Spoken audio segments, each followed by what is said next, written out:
제2차 세계대전을 승리로 이끈 영국의 명장 몽고메리라고 하는 대장 총사령관, 이 사람이 어린 시절, 아니 젊은 시절의 장교 때 성경 공부 모임에 교회를 갔답니다.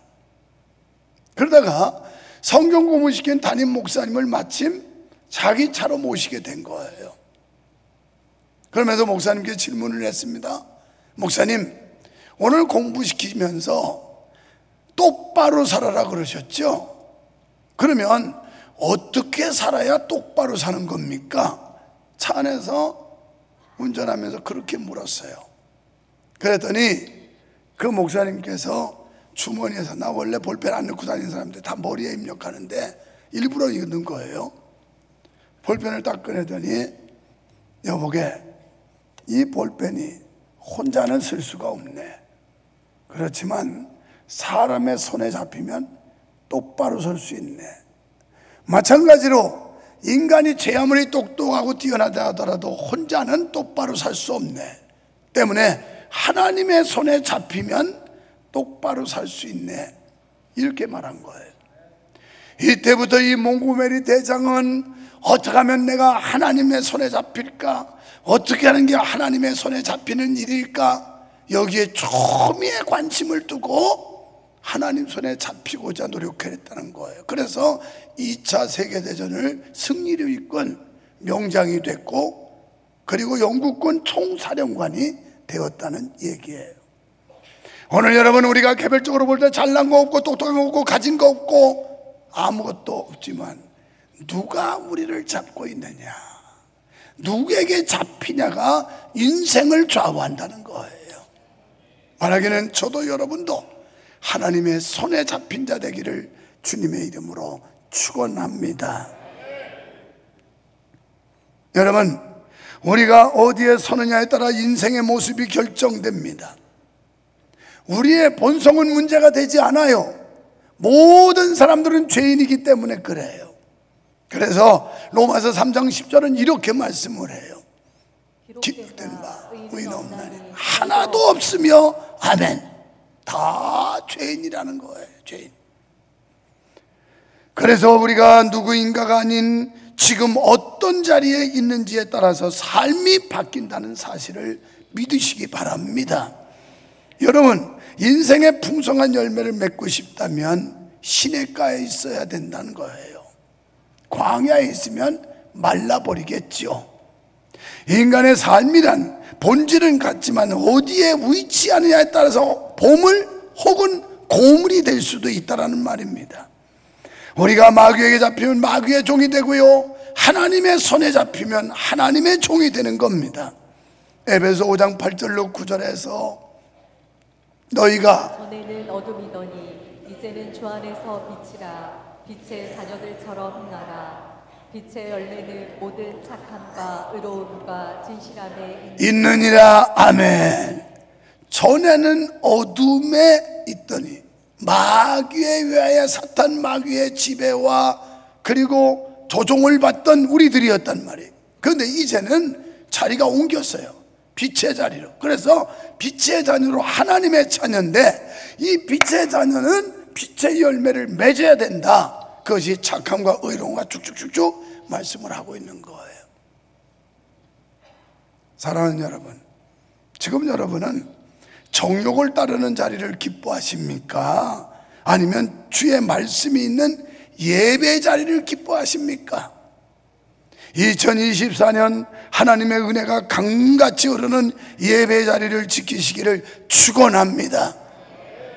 제가 2부 예배 마치고 내려갔더니 어떤 분이, 목사님 오늘 메시지 짱이었어요. 설교 너무너무 은혜됐어요.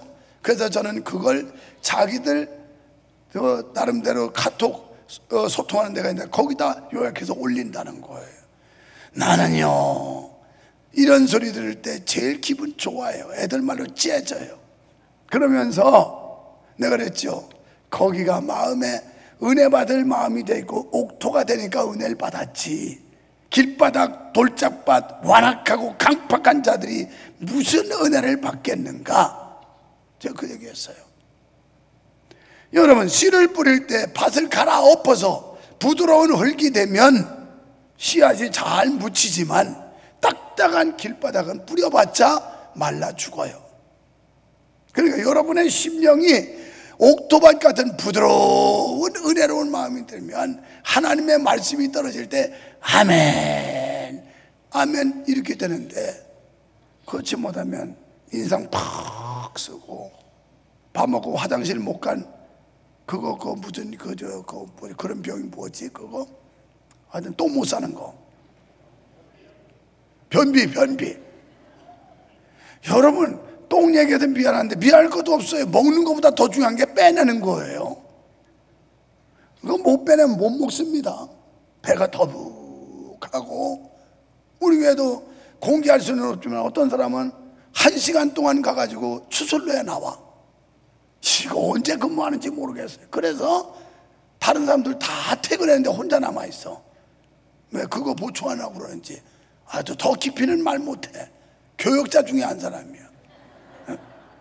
여러분, 우리가요, 이 입으로 들어가는 것도 중요하지만 한문으로 빼내는 거 굉장히 중요한 거예요. 이거 못하면요 만사가 힘들어. 만사가 먹는 거 봐도 안 반갑고 왜 들어가질 않아? 여기 꽉 막혀가지고 장이 틀어막고 있으면 밀어 넣어도 안 들어가요. 안 들어가. 그래서 우리가 하나님의 말씀을 들을 때 이게 신진대사처럼 그냥 이게 원활하게 쫙 돌아가야 건강한 거지.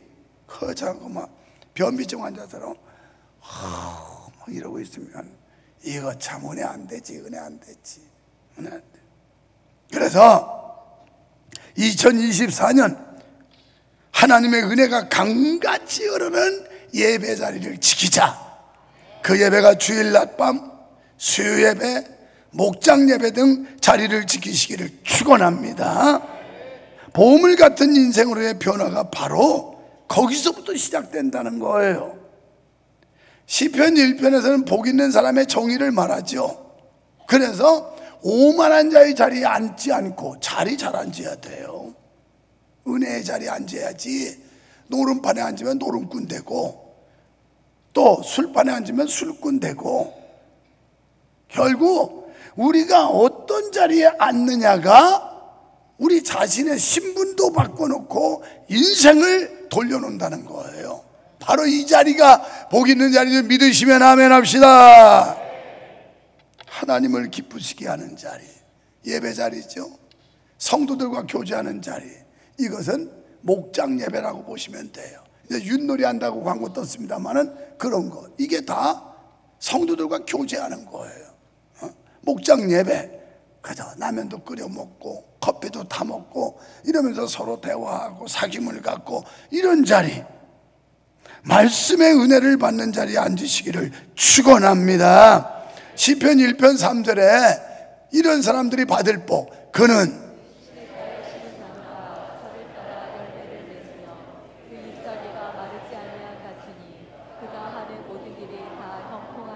아멘. 그가 하는 일이 다 형통하리로다. 2024년 두 번째 새해 복을 비는데 여러분이 하는 일이 다 형통하시기를 주의 이름으로 축원합니다. 형통. 여러분, 지금 여러분은 어디로 가고 있습니까? 멋진 차를 타면 좋습니다. 그것도 승차감이 좋은 차 타면 더 좋습니다. 그런데 아무리 번쩍번쩍거리고 승차감이 좋은 차라도 이 차가 방향을 어디로 가는지를 봐야 돼요. 이 자동차가 절벽을 향해 가고 있으면 어찌해야 될까요? 빨리 뛰어내려야 돼요. 지금 이 아무리 좋은 차라도 절벽을 향해 달리고 있으면 빨리 문 열고 뛰어내려야지. 그거 좋다고 그냥 미적미적하다는 그냥 죽어요. 목숨 잃으면 자동차가 무슨 소용이 있어요? 그 말이에요. 우리가 들은 길이 제대로 된 길이 아니면 빨리 길을 고쳐가야 된다는 거예요. 내가 앉아있는 자리가 옳은 자리가 아니면 자리를 빨리 옮겨야 된다는 겁니다. 지금 여러분이 서 있는 곳이 어디입니까? 가던 길에서 잠시 내려 어느 방향을 가고 있는 주위를 살펴봐야 됩니다. 앞만 볼 것이 아니라 좌우도 살피고 지금까지 지내온 길도 돌아봐야 합니다. 이것이 성경이 주는 지혜입니다. 사도 바울은 그리스도 예수께 잡혔고 잡힌 바 된 그것을 잡으려고 쫓아가노라 이렇게 말씀을 해요. 하나님의 손에 잡힌 모세는 그는 이스라엘 백성들을 광야 40년 동안 이끄는 위대한 지도자가 되었어요. 하나님 손에 잡혔던 다윗은 저 들판에서 똥냄새와 묻혀 살던 목동 소년이었지만 이스라엘의 위대한 왕 예수 그리스도의 족보에 오르는 영광스러운 인물이 되었어요. 하나님의 교회를 핍박하고 반대했던 사울이라고 하는 기고만장한 사람이 다메섹 도상에서 하나님을 만나고 하나님의 손에 잡히니까 그는 주님을 찬양하고 위대한 선교의 역사를 이루는 사람이 되었어요. 오늘 여러분이 얼마나 배웠고 얼마나 인물이 훤출하고 얼마나 여러분이 똑똑하고 그까이 아무것도 아니고 하나님이 붙잡으시면 된다 이 말이야. 하나님이 여러분 사업을 하나님이 잡아주시기를 축원합니다. 여러분의 직장을 하나님이 잡아주시기를 축원합니다. 여러분 가정을 하나님이 잡아주시기를 축원합니다. 여러분 인생을 하나님 앞에 붙잡혀 보세요. 제발 하나님 손에 붙들림 받기를 주의 이름으로 축원합니다. 인생이 달라져요. 삶이 달라져요. 그래서 하나님 손에 붙잡히는 하나님의 말씀의 인도를 받으라는 거예요. 하나님의 말씀은 내비게이션과 같다. 인생의 내비게이션. 우리가 낯선 길, 알지 못하는 길 내비게이션 찍고 목적지를 찾아가지 않습니까?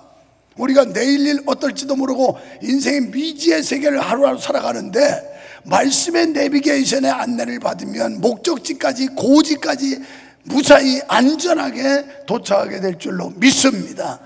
그래서 말씀의 인도를 받아야 돼요. 사랑하는 성도 여러분, 우리의 인생, 우리의 신앙생활은 장거리 경주와 같습니다. 그렇다면 어떻게 하면 이 장거리 경주에서 완주하고 승리의 면류관을 쓸 수 있을까? 첫째는 결코 멈출 수 없는 경주임을 알아야 합니다. 세상 일에는 적당한 여가와 휴식이 필요하지만 하나님의 나라 경주에는 절대로 여가와 휴식이 필요가 없어요. 우리 믿음 생활에는 여가와 휴식이 없다는 거예요. 성도는 달리는 일을 멈추는 것은 정체가 아니라 퇴보입니다. 여러분이 믿음에서 딱 멈췄으면 그 사람은 정체가 아니에요. 퇴보하고 있는 거예요. 왜? 달리는데 다른 사람은 지금 열심히 달려가고 있는데 자기 멈췄으면 퇴보되는 거예요. 이건 사업도 마찬가지, 직장도 마찬가지, 인생살이 똑같은 거예요. 그래서 바울은 자신이 이미 얻었담도 아니요 온전히 이루었담도 아니라 이렇게 고백을 해요.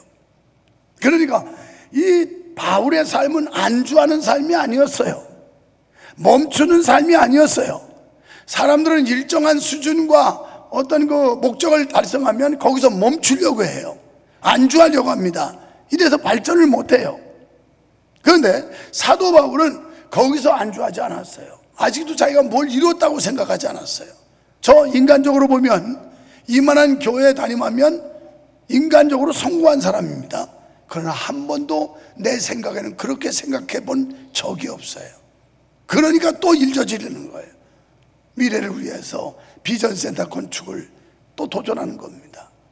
우리 교회가 이런 일에 등한시하고 멈추는 순간 교회는 그때부터 퇴보하는 거예요. 이걸 우리가 알아야 됩니다. 우리는 이런 지경에 되면 자칫 자만에 빠지게 돼요. 내가 그래도 옛날 어릴 때부터 지금까지 수십 년을 그리고 작은 교회에서 얼마나 헌신을 많이 하고 뭐 어쩌고 저쩌고 왕년에 내가 말이야 왕년 타령해요. 왕년에 뭘 어쨌다고. 왕년이 중요한 게 신앙은 현재 진행형이에요. 지금이 중요한 거예요. 그리고 앞으로가 중요한 줄 믿으시기 바랍니다. 지금 잘해야 돼. 지금. 그래서 어떤 경우 어떤 이유로도 사명을 내려놓으면 안 된다는 사실을 믿으시기 바랍니다. 제가 강조하는 게 사명 있는 자는 절대 망하지 않는다. 사명 있는 자는 절대 죽지 않는다. 물건도 쓸만하면 절대 버리지 않아요. 못 쓰게 생겼으니까 버리는 거예요. 못 쓰게. 우리가 하나님의 손에 붙잡힘 받아서 쓸만하면 절대 하나님이 버리지 않아요. 여러분 삶이 그렇습니다. 디모데후서 4장 7절로 8절에 바울의 삶은 바로 이런 삶이었어요. 나는 선한 싸움을 싸우고 나의 달려갈 길을 마치고 믿음을 지켰으니 이제 후로는 나를 위하여 의의 면류관이 예비되었으므로 주 곧 의로우신 재판장이 그날에 내게 주실 것이며 내게만 아니라 주의 나타나심을 사모하는 모든 자에게도니라. 아멘. 그는 죽을 때까지 했다는 거예요. 그래서 관제와 같이 내가 벌써 부음이 되고 이렇게 말하잖아요. 선한 싸움 싸우고 달려갈 길 마치. 그러니까 우리는 이 찬양대도 그게 뭐 나이 먹다고 구멍 내는 게 아니라 머리가 하도 백발이 되고 쪼글쪼글해도 하는 거예요. 그냥 그게 사명인 거예요. 그거 내려놓는 순간 팍팍 늙어갈 거예요. 팍팍 늙어가. 그리고 희망이가 없어질 거예요. 목사도 목회하다 보면 권태기가 빠질 때 있어요. 때로는 어떤 데는 공허함도 있고 어떤 데는 허무하기도 하고. 그러나 그것을 하나님의 말씀과 은혜와 성령으로 극복하지 못하면 그냥 침체하고 퇴보하고 타락하는 거예요. 그래서 하나님은 필요하다면 절대 망하지 않고 필요하다면 절대 생명 거둬가지 않고 그러려면 사명의 끈을 놓지 말아야 되는 거예요. 끝까지 사명의 줄 붙잡고 매달려야 산다고요. 산다고. 아멘 하는 사람은 꼭 그런 애가 있을 줄 믿습니다. 두 번째는 뒤의 것을 잊어버려라. 달려가는 경주가 뒤를 돌아보면 안 됩니다. 성도는 지난날의 실수와 상처를 주님 앞에 고백한 뒤에 깨끗이 잊어버려야 돼요. 뿐만 아니라 지난날의 공적과 선행도 깨끗이 잊어버리고 새롭게 출발해야 됩니다. 어떤 사람들은 그래요. 제가요 한때는 이렇게 충성했고요, 이렇게 헌신했고요, 맨날 옛날 타령만 하고 있어. 요즘 아이들한테 옛날 타령하면 짜증내요. 야 인마, 아빠는 옛날에 먹을 게 없어가지고 고구마 삶아 먹었고 그리고 맨날 무죽이나 끓여 먹고 짠지죽이나 끓여 먹었다 인마. 그러면 요새 애들은 라면 끓여 먹지 왜 그랬어요 그런다고. 짜증내. 내 때는 말이야, 요새 그 이상한 유머가 있어요. 내가 그래도 가끔 재밌으라고 핸드폰에다 내가 답장을 그거 보낼 때가 있어요. 아작의 거. 그래서 그냥 늙은이처럼 생긴 이렇게 했는데 거기다 뭐 내 어릴 때는 그렇지 않았는데 뭐냐, 내가 그래서 나만한 사람 없는 줄 알아 뭐 이런 것도 있어요. 그래서 일부러 그런 걸 보내줘요. 그런데 우리가 신앙생활하면서 맨날 옛날 타령하고 있어. 옛날 제가요 그래도 개척교회 얼마 안 되는 교회에서요 거기서 건축하는데 봉사를 했고요 뭐 어쩌고 저쩌고 뭐 이런 얘기만 타령만 하고 있어. 타령. 이게 타령이야. 우리는 지금 현실적으로 오늘 하나님이 나에게서 명령하시고 부여하신 사명이 뭔지를 찾아서 그것을 감당하는 게 성도의 도리인 줄 믿습니다. 그래서 지난해 아무리 큰일 했어도 그거 공치사하면 안 돼. 끝나는 거야. 다 하늘의 상급으로 쌓인 것으로 끝났지. 그걸 갖다가 내가 명성교회 와서 개척 초기부터 말이지 이거 땅 파고 저 온벽 치고 할 때 얼마나 생고생했는데 말이야. 그거 다 상급으로 이제 돌리고 그만둬야지. 그거 타령하면 내가 말이야 그래도 왕년에 그랬는데 말이야 나를 안 알아줘? 내가 누군지 알아? 그럼 나는 무지하게 알아줘야 된다. 나는 개척 때부터 그냥 맨 땅에 와서 헤딩하고 그러고서 교회 세워서 여기까지 왔는데 무지무지하게 알아줘야 돼. 그런데 여기에 휘둘리면 한 걸음도 앞으로 못 나가요. 한 걸음도 멈추게 됩니다. 신앙생활하면서 세상의 유혹에 솔깃한 마음이 생길 때마다 롯의 철을 생각하시기를 바랍니다. 누가복음 9장 62절에 예수께서 이르시되 손에 쟁기를 잡고 뒤를 돌아보는 자는 하나님의 나라에 합당하지 아니하리라 하시니라. 아멘. 이거 왜 그래? 이 말씀이 무슨 뜻인지는 알아요? 나같이 촌놈이나 돼야 알아요. 난 촌놈이라 아버지 일찍 여의고 일찍부터 쟁기질도 한 사람 밥 갈고 돈 갈고. 그러면 이 쟁기를 하려면 앞에 소를 잘 몰아야 돼요. 소가 똑바로, 그래서 툭툭 치거나 땡겨내서 똑바로 몰아야 쟁기질이 똑바로 되지. 손은 저쪽으로 가는데 아무리 쟁기해봤자 막 생땅 나오고 이러면서 이게 삐뚤삐뚤해지는 거예요. 왜 예수님께서 손에 쟁기를 잡은 자가 뒤를 돌아다 보지 말라고 그랬을까? 어떤 사람이 자꾸 뒤 돌아다 봐. 뒤. 그러면 삐딱삐딱한 거예요. 김기환 장로님은 이해가 되시죠? 실감이 되죠? 그렇죠? 뭐 장로님도 고창에서 어떻게 어릴 때부터 해보셨어요? 아유, 어릴 때는 안 하셨지. 나는 해봤어요. 내가 어릴 때부터 아주 농부의 아들로 태어나가지고, 그런데 성경에 농사의 원리를 비유로 너무 많이 말씀했더라고. 아, 리얼해, 아주 리얼해. 예수님의 말씀이야, 이게. 유목사 말이 아니고. 자, 누가복음 17장 31절로 32절.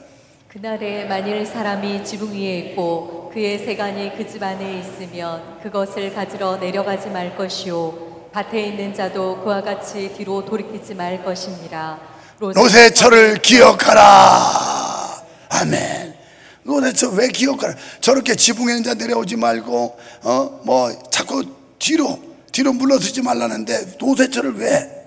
노새철은 소돔 고모라 멸망할 때 하나님이 아브라함의 기도를 들으시고 너의 조카 롯의 가정을 구출해라. 그래 가서 전했어요. 단 조건이 있다. 소활성을 보고 열심히 달려가라. 뒤 돌아다 보면 안 된다. 절대 금물이다. 그런데 다른 친구들은 다 소활성 보고 가는데 롯에서는 그리고 미련이 남고 소돔 고모라 그 화려함, 이야 그 멋진 거 이걸 어떻게 두고 가? 어디 가? 그래도 참고 어느 정도 갔어요. 그러다가 또 굴뚝 같은 마음에 요렇게 돌아봤는데 요렇게 굳어버렸어. 그래서 소금 기둥이 돼버렸어요. 뒤를 돌아다보지 마. 뒤에 있는 미련 다 버려야 합니다. 뒤에 있는 실패 다 잊어야 합니다. 뒤에 남았던 그런 거 공로 다 버려야 앞으로 나갈 수 있다는 거예요. 그래서 너희는 노새철을 기억하라. 뒤돌아다보지 말아라. 이거예요. 오죽하면 복음서가 듣고 주님 뜻대로 살게 뒤돌아보지 않겠네 이름까지 나왔겠어요. 세 번째, 표대를 바로 세우고 달려가야 합니다. 그러니까 향방 없는 다름질을 하지 말라는 거예요. 목적과 목표가 분명해야 된다는 겁니다. 그래야 저 목표 결승선에는 가까이 똑바로 가지. 그거 안 본 사람은 이리 갔다 저리 갔다 지그재그로 가서 꼴등해요. 꼴등. 우리는 하나님의 나라의 영광, 하나님의 나라의 그 축복과 그 아름다운 세계를 봤다면 그것만 보고 곧장 달려야지. 자꾸 좌우 돌아보고 뒤 돌아보면 제대로 경주할 수가 없다라는 거예요. 그래서 성도의 표대가 뭐냐? 그리스도 외에는 없어요. 히브리 12장 2절에서 믿음의 주요 또 온전하게 하시는 이인 예수를 바라보자. 그는 그 앞에 있는 기쁨을 위하여 십자가를 참으사 부끄러움을 개의치 아니하시더니 하나님 보좌 우편에 앉으셨느니라. 아멘. 자, 믿음의 주요 온전해. 그리스도를 바라봐라. 주님 바라보라는 거예요. 그러면 성경에 보면 주님 우리의 믿음의 분량이 그리스도의 장성한 분량까지 자라라고 그랬어요. 죽을 때까지 하는 거예요. 여기 평생 해도 그리스도의 수준에 못 가요. 저도 여러분도. 그러니까 부단한 노력, 경주를 끊임없이 해야 된다는 겁니다. 우리는 십자가와 명예를 함께 바랄 수도 없고 하나님과 재물을 함께 섬길 수도 없는 것입니다. 목표가 분명하지 않으면 바로 뛸 수도 없고 또한 최선을 다하지 않으면 목표를 성취할 수도 없습니다. 장거리 경주 같은 우리의 인생, 하나님의 손에 잡혀 이끌림 받으면 승리할 줄 믿으시면 아멘 합시다.